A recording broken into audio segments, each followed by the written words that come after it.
In my previous video, I reviewed the DJI Neo 2 and its autonomous capabilities, gesture controls, as well as the overall video quality, which were all really amazing for its price. But now, it is time to take control and try out the FPV mode, because DJI Neo 2 is also probably the cheapest and most beginner-friendly FPV drone out there. So, let's dive in.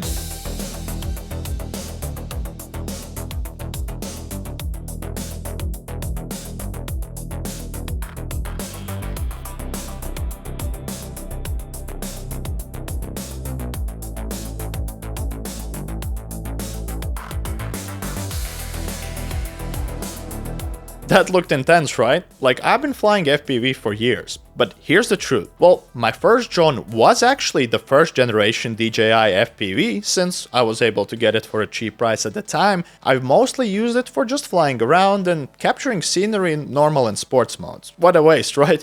Well, it's because I really never learned to master the manual mode. I even got the drone simulator and I used it with my controller, but for a casual flyer it was all just too complicated. But with the Neo 2, you can feel as confident as ever while trying some amazing moves, just like I did. So what you'll need here is the Neo 2 with the RC module installed, FPV goggles tree or the goggles entry, and the FPV Motion Controller tree, and preferably an extra battery, or the whole fly more combo to keep the fun going. But generally, if you get the DJI Neo 2 Motion Fly More combo, then you will have all these things already bundled in for a decent price. The only difference here from the Motion bundle is that I will be using the goggles tree instead of the goggles entry. The goggles tree is the more advanced compact version featuring OLED screens and cameras for real-life pass-through, and so on. But all the features you'll see here today are the same across both of these goggle types, so you get all the good stuff either way. When you get the Motion combo, all the devices should already be prepared with each other, but in case you just bought the FPV gear in as addition to your Neo 2, or the other way around, then you will need to pair the controller to the goggles and then the goggles to the drone. You can do this by holding down the power button for a few seconds on each of the devices until you hear a beeping noise. And as a one-time action, you will also need to activate the goggles by connecting them to your phone with a cable and using the DJI Fly app. So let's take a look at this controller, as it will be your remote for mastering the drone. Now the DJI Neo 2 does support the traditional FPV RC tree as well, in case you want to explore manual mode later on. But for starters, this will surely be the easiest way of mastering your Neo 2, with the help of intuitive hand gestures to steer your flight direction, and even use EasyAcro mode with some predefined tricks, which we will get to in a minute. Now for the takeoff, you will use the big red button, also known as the lock button. Once the drone is in a suitable takeoff spot, simply do a double press to start the motors. Once the motors are spinning, just hold the button to take off. But since this is a Neo 2, you don't actually need a suitable takeoff spot, as you can take off right from your hand by pressing the red button on the drone. Now once you're in the air, you will see a crosshair in the middle of the goggles marking the drone's center point. Once you move the motion controller, a circle will appear aligned with the crosshair. The more you move your hand, the more the circle will move off the center in the direction you're aiming at. Now you will notice that moving the hand right after the takeoff doesn't actually do anything. It's because you need throttle to make turns by using the trigger. And here's the trick. The trigger actually has two stages. You have to press the trigger lightly till you feel the first stop. This is the steering mode. And while you're in the steering mode, the drone won't actually fly anywhere. It will just rotate around mid-air. This way, you can aim and adjust the flying direction before hitting the gas. Think of this as a safety mechanism, where the drone hovers while you adjust the controller. You can aim either left or right, as well as up and down, which changes the direction of the camera, allowing you to ascend and descend diagonally when flying. Just keep in mind that the drone will fly wherever the camera/crosshair is pointed at. So, let's get flying. Once you press past the first stop, you're in variable throttle mode, where you can gradually adjust the speed using the trigger, just like with a game controller. So press it all the way down for full throttle. And to stop, you simply release the trigger, or do a hard brake with reverse gear when flying fast, by pushing the trigger forward away from yourself. Normally, this will allow you to fly backwards, but it won't be as fast as going forward. Nevertheless, it's pretty fun to create a trajectory of your own. But if your hand movements are a bit chaotic at first, you can use the joystick to add some precision while navigating. For simple vertical elevation control, you can move the stick up and down to ascend or descend quickly. Moving the stick left or right will give you the same hovering rotation as in the steering mode when using motion. But what if something goes wrong and you lose control mid-air? Then you just hit the big red button and the drone will stop immediately. Of course, with DJI's tech, this stop is almost instant, as far as the physics and wind allow it to. Performing an emergency stop will actually trigger a mode where the drone gets paused. So to exit this mode and resume flying, you will have to press the red button once again.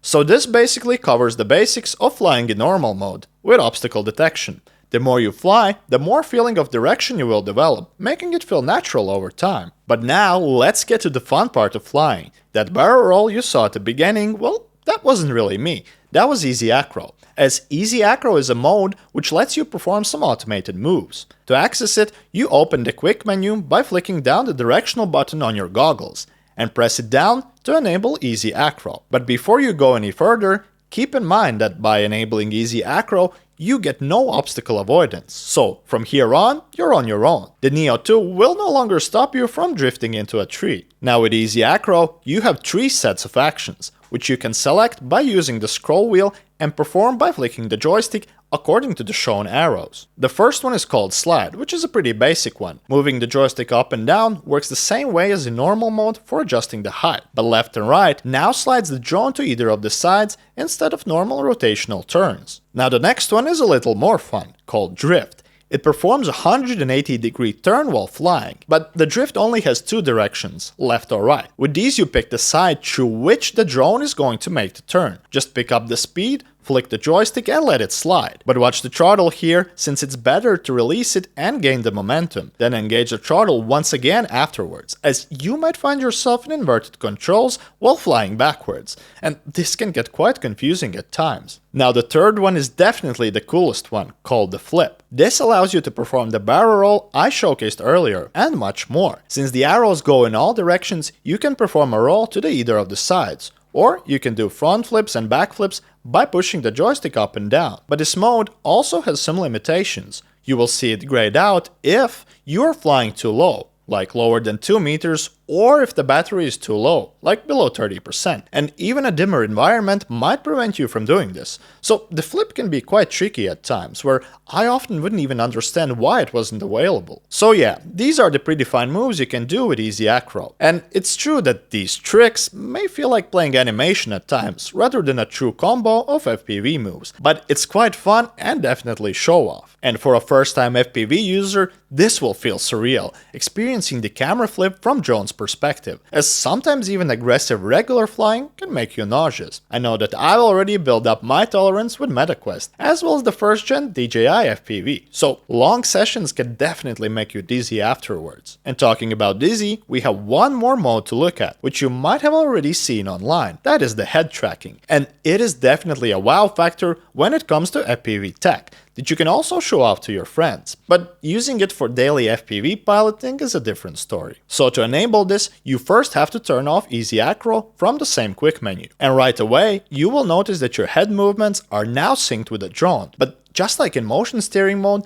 this only applies to the camera. You now enter the free view mode where you can look around real time. And this is nice to explore the surroundings or for viewing a scenery. But as I said, the head controls just the camera direction, not the flying direction. That is still controlled by the motion controller. And this makes things really confusing when flying, as you can be looking around while flying in another direction. And this creates a big disconnection, and I honestly wouldn't recommend it for sporty flying. It's nice when you want to look around and try it in an open field, but not in tighter spaces with many obstacles, even though the obstacle avoidance will still be enabled with this mode. But really, once you have mastered the basics and feel confident enough, disabling obstacle avoidance is the best part, and by that, I mean switching to sport mode. On the controller, you hit the mode button to switch to sport mode with letter S. Now the sport mode gives you a bit more speed, maxing out at 12 meters per second, or around 27 miles per hour. Though with an FPV RC3 stick controller, in manual mode Neo 2 can go even faster. And while on paper the speed increase is minor, you can really feel it. It's mostly because obstacle avoidance no longer does silent braking in the background when you fly too low or around tricky objects or when the sensors catch something in the air. And with that sharper throttle response and higher tilt angle, I really enjoyed going as low as 20 centimeters from the ground just to make those sharp turns and split-second evasions. At first, when you try sport mode, it's rapid and scary, but once you spend more time with it and adapt to the speed, it gets really fun. And you really get addicted to that adrenaline. Now I can say for sure that while filming, I became much better at mastering this thing. And empty fields is where you can really let loose to practice without fear. Oh, and to return to home point, you simply long press the mode button to initiate return to home. Though by now, you should probably be able to just land it yourself. Where again, with Neo 2, you can just reach out your hand for palm landing. So the Neo 2 really is the perfect FPV beginner drone, mainly because of its size and weight. When you practice going full manual and decide to really challenge the environment, it might be that at some point, hopefully not, you might experience a crash. And if so, this thing weighs only around 160 grams, which means it's less likely to sustain serious impact damage and provide less damage to the surroundings. Also, its price point kind of makes it less of a loss if anything, but you might want to get DJI Care to stay safe if something happens. So if you want to get into FPV drone flying, then go for the Neo 2 Motion Fly More combo, as it has all the needed gear for a decent entry-level price. And it's also great for an upgrade pad if you decide to get more serious with FPV flying. You can pick up the RC3 controller to really push the Neo 2 to its limits. Or, if you feel like you want something more powerful, then just get the Avata 2 and use it with your existing gear. I really hope that you enjoyed this video and found it useful by learning a thing or two, as it was really fun to make. And if you want to see other features of the Neo 2, go check out my full review. So subscribe to the channel and turn on notifications. Stay armored with tech and see you in the next video.